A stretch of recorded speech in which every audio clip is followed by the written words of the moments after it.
இன்றைய விழாவிற்கு சிறப்புரையாற்ற வந்திருக்கும் டாக்டர் சுப்பிரமணியம் சுவாமி அவர்களுக்கு அழகிய ஸ்ரீங்க சுவாமிகள் தமது திருக்கரங்களால் ஆசிகளை வழங்கி பெருமை சேர்க்க இருக்கிறார்கள்.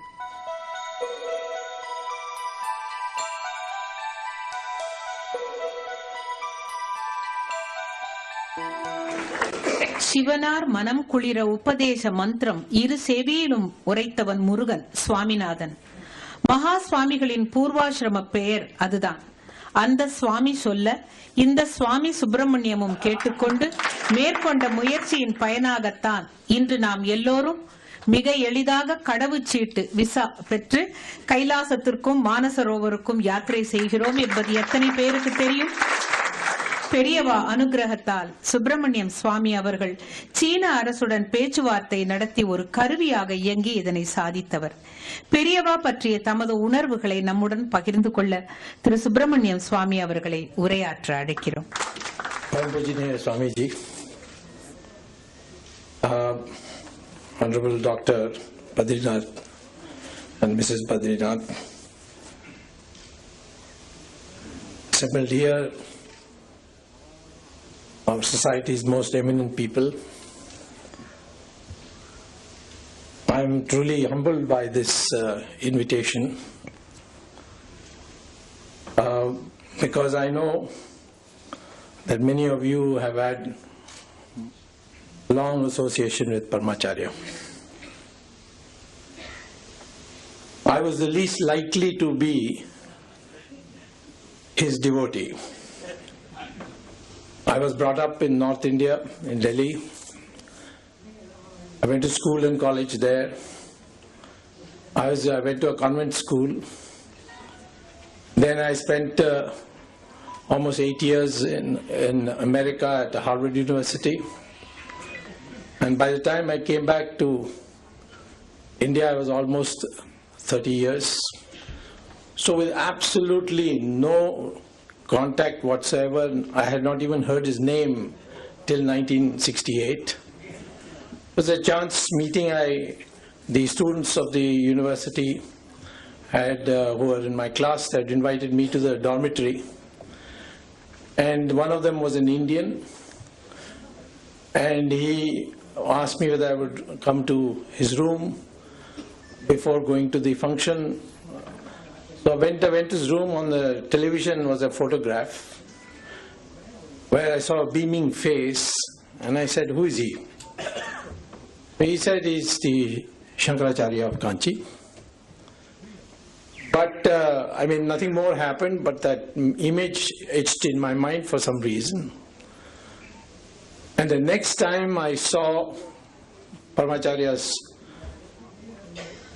vision, I can say his picture, was when I was coming in during the emergency from the United States to make a daring entry into Parliament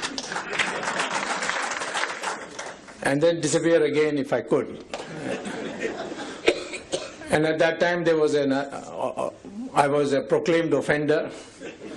My name had been sent to the Interpol on a watch out notice. There was a reward on my head. It was the highest reward of that time, more than any of the criminals. And the plane was coming to Delhi. And my plan was, which everybody thought was mad, was that without luggage, I will just get down and walk through the airport as if I was a visitor in the airport. Of course, I was dressed in kurta pajama, looked like a youth congress ruffian. And I got down. Just as the plane was about to land, I again saw Paramacharya's photo. And I walked in. It's unbelievable that such things can happen, but I just walked in. I walked into the immigration. The policeman was sitting there, the immigration officer looking there. I had my parliament pass with me. I just put it out. And they assumed I must be a congressman, so they all saluted me. And I took a taxi and went and registered in a hotel. After that, of course, after a few days, I went into Parliament, and again disappeared and went back to the United States. But I made one resolve that I must one day go and see him as soon as the emergency is over. I had no idea emergency would get over so soon. But I made a decision. So when in 1977 the Janata had come to power, the Tamil Nadu elections to the assembly took place after the parliament election. So I was on a tour and I was passing through near Kanchipuram and I saw a hut and lots of cars and people. So I asked my party people, what is going on here? He said, no, the Paramacharya is sitting here. He's not in his mud, but he's in this hut. So I said, oh, then let me go and see him. So I went there and he was sitting there, a lot of people were there. There was a well also between us and him. And I went and stood there and peeped there. He saw me, he suddenly got up, turned his back, went inside the hut and shut the door. So I said, obviously he doesn't like me. So let us go. So I moved on to go back to the car. Just as I reached the car, one of his people came running and said, Periva Kupadrar. So I went back and he asked me in Tamil, உனக்கு யார் அதிகாரம் கொடுத்தா போறதுக்கு? So I told him, that time my Tamil was much worse than it is today. I told him, நீங்க உள்ள போயிட்டு கதவு மூடிட்டு பிடிக்காதுன்னு நினைச்சு நான் கிளம்பிட்டேன். He said, no, அப்படி இல்லை, இது பார்க்கறது, இது தேடுறதுக்காக போனேன். He took out a paper cutting. It was from a magazine called Dinamani Kadir. It was in Tamil. He said, can you Tamil padikka theriyuma? I said, yeah, I can enough. So I read it. There was a photograph of me and there was a question, Subramanian Swamy Tamilanar. So he's given a reply, the editor, that Ama Sholamandan Node, Nindvandavar. So he asked me, Nidane adu? I said, Ipo pola. So I went away. Then after a month, almost the campaign was finishing, I was again passed by. And he was in the same place. So I said, let me go and see him again. This time when I came, he asked everybody to leave. And then he started talking. He spoke about political events, international events, and he spoke to me for 1.5 hours. And he said so many things, you see. He said, will you be a minister? Because I had not become a minister and I was very unhappy I was not a minister. I was the leading campaigner against the emergency and the Janata government because of personal animosities of some people. I was blocked from becoming a minister. So obviously it was on my mind, but he read my mind. He said, did you minister idea? I said, no. Padavi pinnala varum. Nee padavi pinnala odada, padavi pinnala varum. And I followed that after that. And I'm telling you, that's why in politics I give everybody tension, but I have no tension.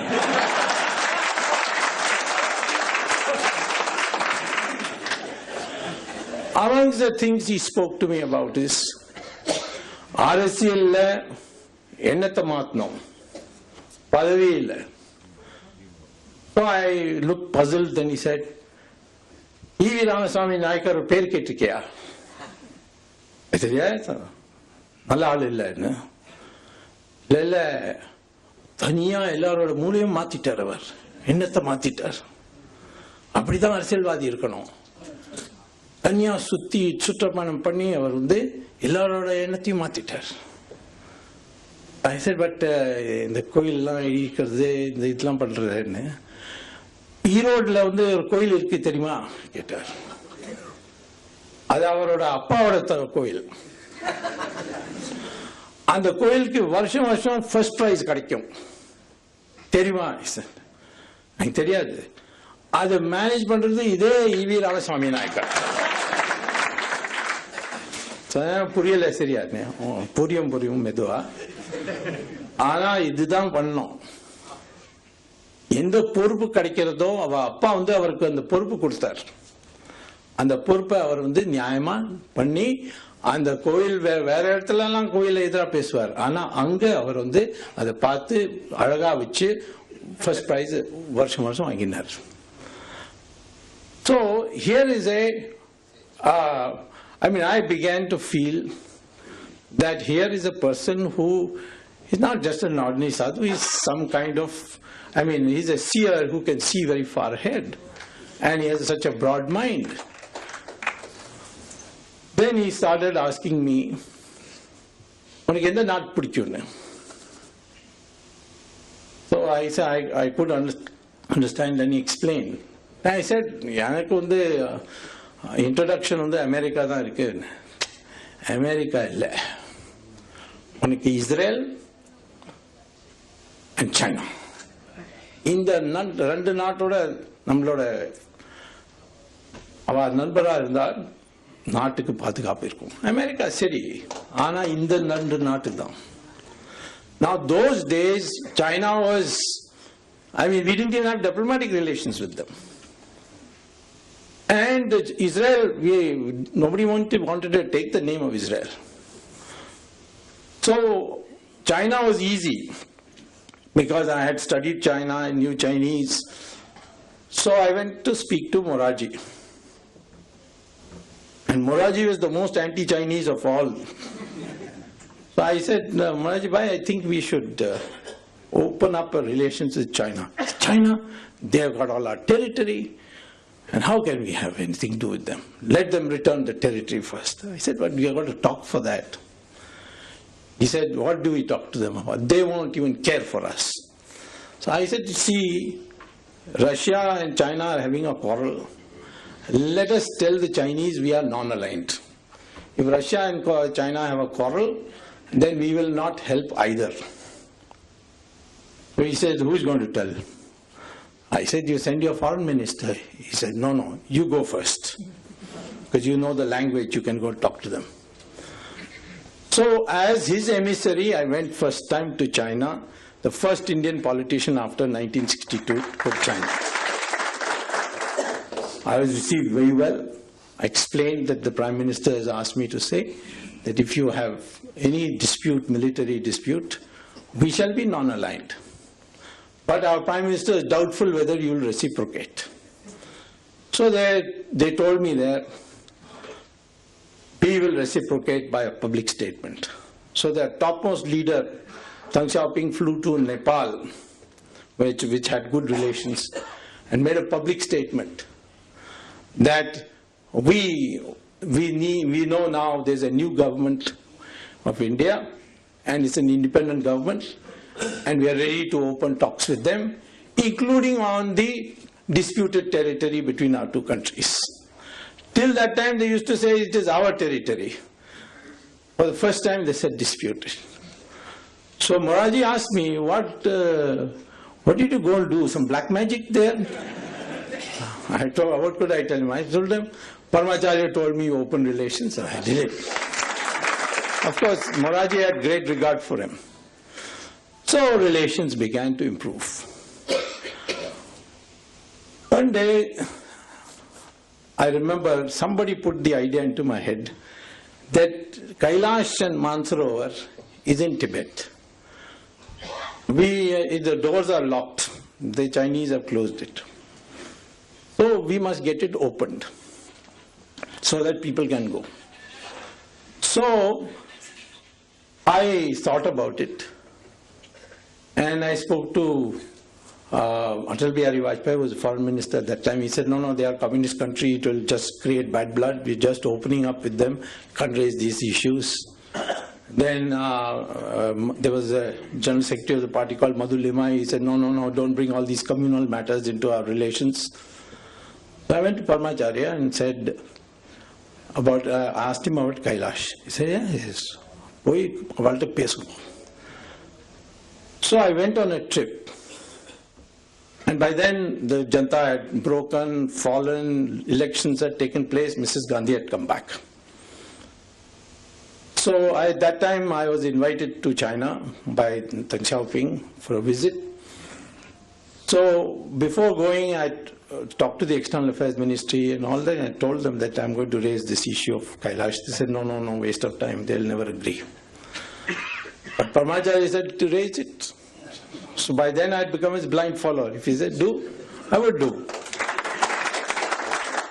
So I went to China, I met Deng Xiaoping, and I said to him that you must open this route for our pilgrims. I told him about Kailash Mansarovar. Now he had never heard of Kailash Mansarovar. He said, where is it? I said, in Tibet. He said, in Tibet. Then he asked his officials. Then they gave him the Chinese name for Kailash Mansarovar. So he said, see, you want this to be for pilgrims. I'm ready to open it, provided you go there first. I said, why should I go first? He said, then you will know how difficult it is to go. If you go, I'm ready.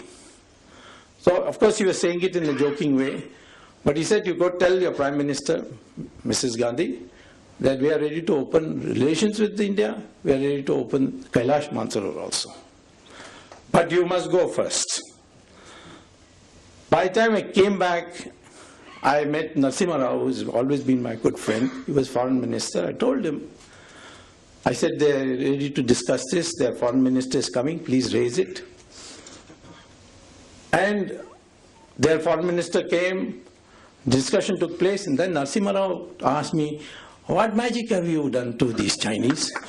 They say, in an official meeting, Mr. Swamy should go first to Kailash Mansarovar. So Mrs. Gandhi agreed.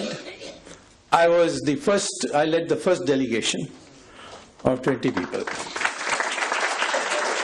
Now, of course, so many people are going.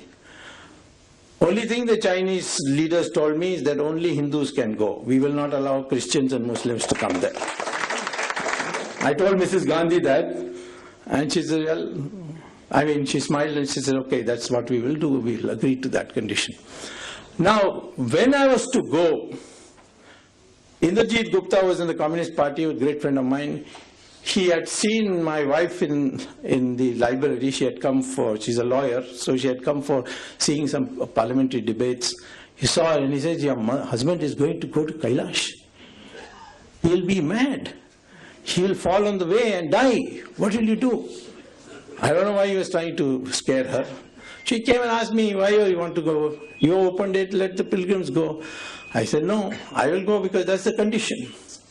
So I again went to Paramacharya. Before I went to Paramacharya, the dates fixed were such that it would be my birthday would come in between, and I had promised my two daughters, whom I had hardly seen in the emergency, I said that this birthday I'll be with you. And if I went on this trip, I could not go.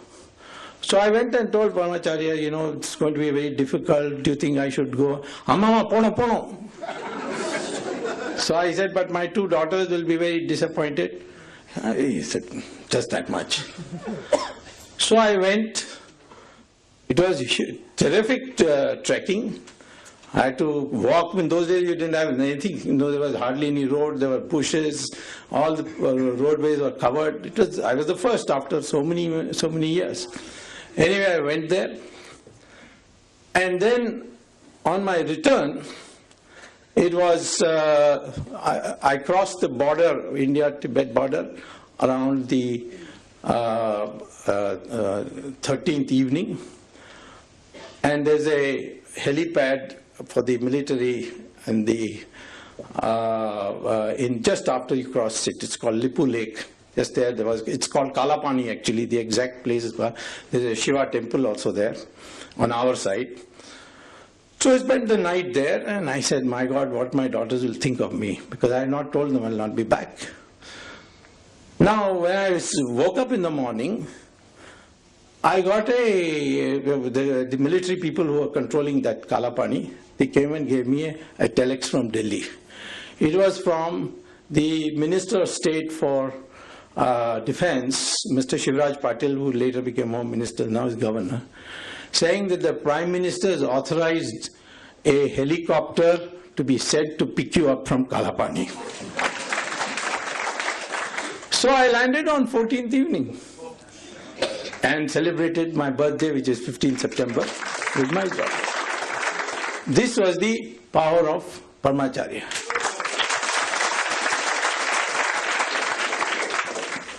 Then in 1988, I decided to go to Kachatibu because these fishermen were going on giving me petitions that the Sri Lankans are firing on us, they don't let us. The best prawns are available on the around the in that island, around that island. So they go fishing there, and then the Sri Lankans used to fire on them. So I said, okay, because it was part of our treaty when we gave Kachativu that the fishermen can fish there, dry their nets there, and there was a church also there, St. Anthony's. So in fact on St. Anthony's Day you could go and worship there for Christians and all that. So I told the fishermen I'm ready to come. So I announced that I would go. So I landed up in Madurai to go to Rameshwaram, then to take a boat and go to Kachativu. And when I landed in Madurai, the then DGP of Tamil Nadu Police, a man called Ravindran, called me up and he said, the Chief Minister has asked you to be arrested. So I said, arrested what? This is to prevent you from going there. There will be some Galata, the LTT people are very active there, they'll kill you and all that. So I said, then how am I responsible? If they are responsible, do something to them. He said, no, we are putting you up in Tamil Nadu hotel and you can't leave it unless you promise to go back to Delhi. Otherwise you will be there. So I was put up there for 2 days. After that I was getting bored. So I finally phoned up the DGP and said, I'm ready to go back to Delhi. So he said, okay. And I said, what is this? I mean, Kachativu, your farmers, the fishermen are suffering. He said, this is, you know, how it is. There's a lot of politics, and MGR is good friends with Prabhakar, and at that time he was. And therefore, you know, you can't go. So I came back and I was about 6 hours left. So I said, let me go to Kanchipuram and tell Paramacharya this. So I went to Paramacharya, I said, Kachativu Vodka Vata and Rolla put in the jail puttarna. Said, நீ என்ன பண்ணணும்னா டெல்லியில போய் Supreme Courtல case போடு. I said, arresting Tamil Nadu police and go to Supreme Court. But he has said it, so I went. I told my wife, who normally does all my drafting work, but she's a lawyer. I said, listen, I have to put a case against my arrest in the Supreme Court. She said, don't be crazy. You go to a magistrate in Madurai and file a case there, or a sessions judge, but you can't go to Supreme Court. They'll make fun of you, they'll put costs on you, so on. I said, Paramacharya said, so you draft. She said, I will be insulted. People will say, what kind of a lawyer you are? You allowed your husband to file such a ridiculous petition. So I said, you don't come. You file it, give it to me, and I'll go and argue. So anyway, she came, and when I sat in the court, 15 minutes before the judge came, it was Justice Venkatramaya, all the other lawyers who know me, senior lawyers, he asked me, why you come?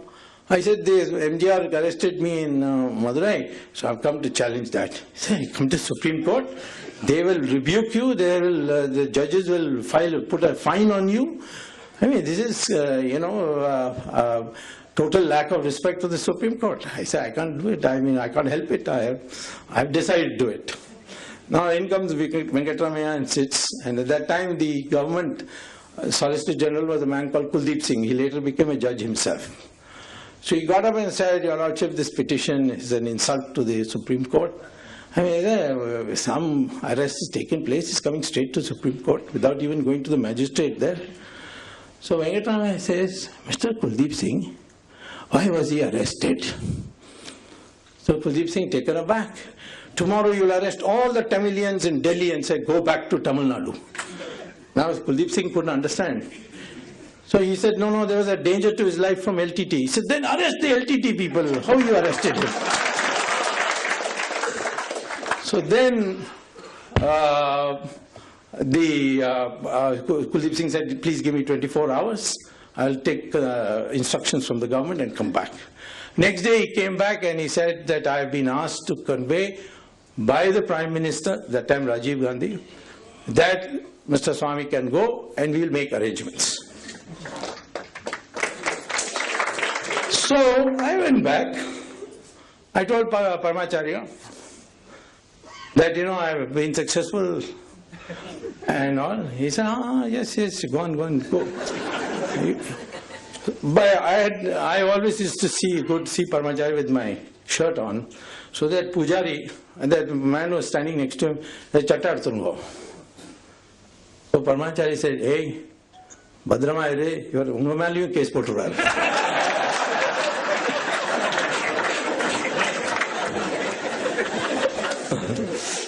So I went, and in Rameshwaram, Air Force, Navy, battleships, all escorted me to Kachati.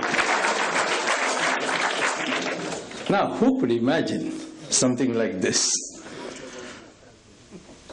Now, one day, in 1990, I think, there was a big celebration in Kanchipuram, Paramacharya's birthday in May. And suddenly, I got a summons that I should come. So I went to Kanchipuram.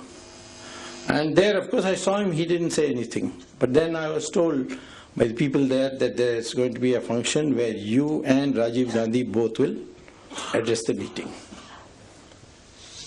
Now, naturally, Congressman, I was a great critic of the Congress.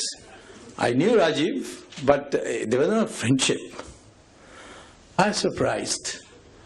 So I went to that function later on.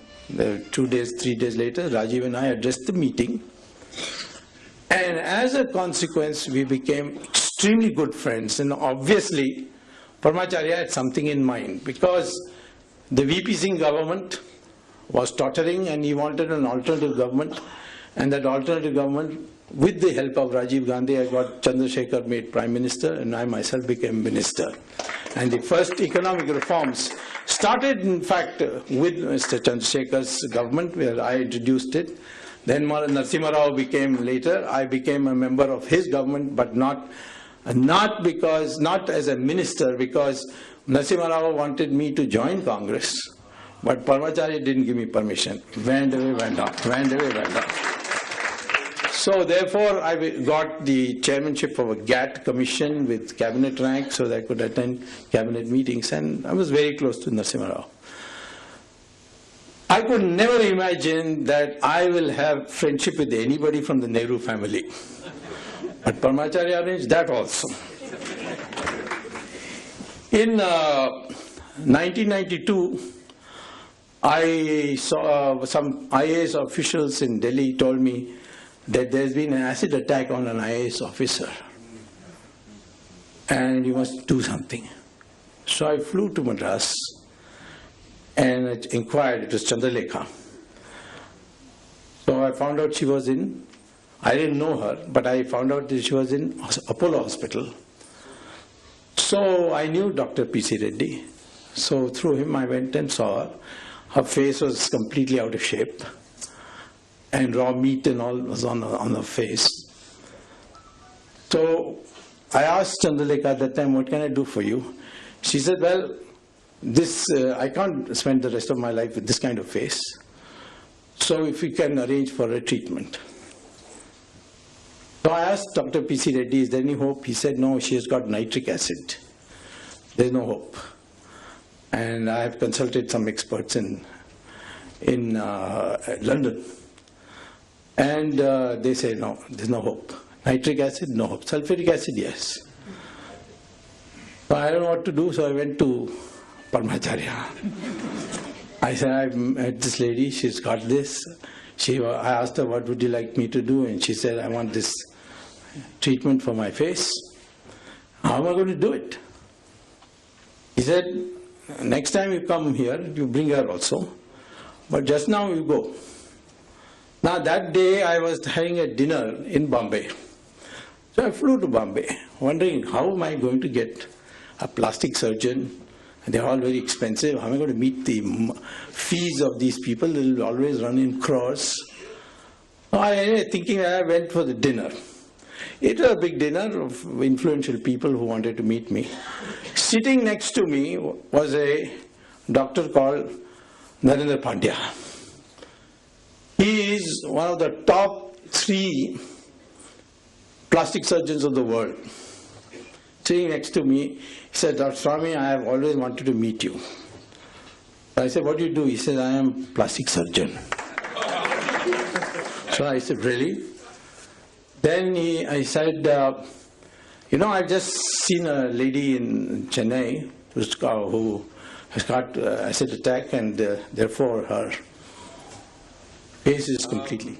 So Narendra Pandya, I told him about the case, and I said that British doctors have said that's not possible. It's nitric acid. He said, so what? I will do it. I said, but you will charge me very heavy fees. Where am I going to afford it? He said, yes, my fees are quite high. So I asked him, can you give me an idea how much it is? He said, every time Tadaleka comes here to the hospital, Jaslok hospital, you will have to give me 15 minutes of your time. That's my fees. I said, why? He said, I go all over the world. I'm hardly in India. Everywhere people ask me about what's going on in India. So I want to give me 15 minutes digest of all the news that's going on in India. And that I know is very high fees because your time is so valuable. I said, you don't need anything more? He said, no, I don't need anything more. And today I can say to those of you who can see Chandrelekha, from a distance you can't even tell she had an acid attack. And this man comes out of the blue, lands next to me in the dinner table, and he says, all the fees I want is you 15 minutes of what has happened in India, so that when I go abroad I can talk knowingly about what's going on in India. This was the magic of a divinity. If there was a person who walked on this earth, at least I don't expect that we'll see for many, many years anyone like him, Paramacharya, because his depth of knowledge on everything. I mean, I have over 17 years met him so often. Sometimes he would call me. He will tell the mutts to go locate me where I am. And I would come, leaving everything, and then he will see me, unditiya, acha ni popola. I could never understand why. But sometimes once I remember, those days I didn't have any security. So I was going in a car to Bangalore, and I was near Vellore, when my car tire punctured, and it was 11 o'clock at night. And there was nothing to be seen. That means I would have to spend the night there. Suddenly I see the mutt car arrives with a spare tire. So I asked them, how is it? So Paramacharya said, Swamy, your tire puncture at the poi hanga. Now this had happened to me. And I'm not one of those blind believers. I came from a totally different background. But I've seen this happen. One day my friends told me that the Bala Parivar is going to create a library called Ghatikasthanam, and I should raise some money and give it to him. So I collected money as I could and gave them a check. Made out a check and I gave it to Paramacharya. This Ghatikasthanam ka na unde collect panni koduthukken. She looked at it Janata Party. I said, Janata Party check. நீ கட்சி நடத்துறதுக்கு பிச்சை வாங்கி தானே பணத்தை சேர்க்கிற. So, of course, I don't take commissions, so I ask people to give me small amounts. பிச்சை வாங்கிட்டு நீ எதுக்காக வந்து கொடுக்குற? பிச்சை வாங்குறவர்களுக்கு அந்த பிச்சையிலேருந்து பணம் கொடுக்க கூடாது. இனிமே எப்பயும் டொனேஷன் கொடுக்க வேண்டாம். So after that, I have never given donations, only asked people for giving me money. So it was a comprehensive, today many people ask me, how you have got so much, how you are so fearless. I would say, perhaps if I had not met Paramacharya, I would be like anybody else. And in the darkest hour, I think of him and some way opens up. So I would say that today, all of you are bhaktas of Paramacharya. It's a great privilege to be here with you. The last thing he told me, I remember, before he attained Samadhi, that the country is free, but it is not independent. Then I went through his thing. That was his message on 15th August 1947 also. It's there in his writings. He had said in a message to the nation on 15th August 1947, we have attained freedom, but we have to now attain independence. And I think today, the greatest contribution we can make to this country is to make it independent of all bondages. And that is the message. I feel totally, people ask me, how come you don't have any tension? Because I think of Paramacharya, he's taken my tension away. Whatever is to happen will happen. And this is the strength of Indian society. That all through history, whether it's the Vijayanagaram Empire, which had the Shingari Acharya, or whether it's Shivaji, who had Swamy Ramdas, all have been guided by spiritual leaders. And one message of all of them has been, and Paramacharya told me many times, that a society can be stable and happy if there is a harmonization between material prosperity and spiritual advancement. If you have spiritual advancement but no material progress, then that also won't survive. But if you have material prosperity without spiritual advancement, it will lead to greed, and that society will be destroyed. Today, when we see richest of the richest people from America coming to our sadhus and sannyasis, you see them in Sri Sri Ravi Shankar's ashram or Swami Dayananda Saraswati's ashram, you see them all over. Why? Because in order to attain true happiness, we must be able to blend or harmonize material progress with spiritual advancement. That is the strength of India, that is its history, and that, in my opinion, is the bottom line message which I got from Sri Paramacharya. Namaskar.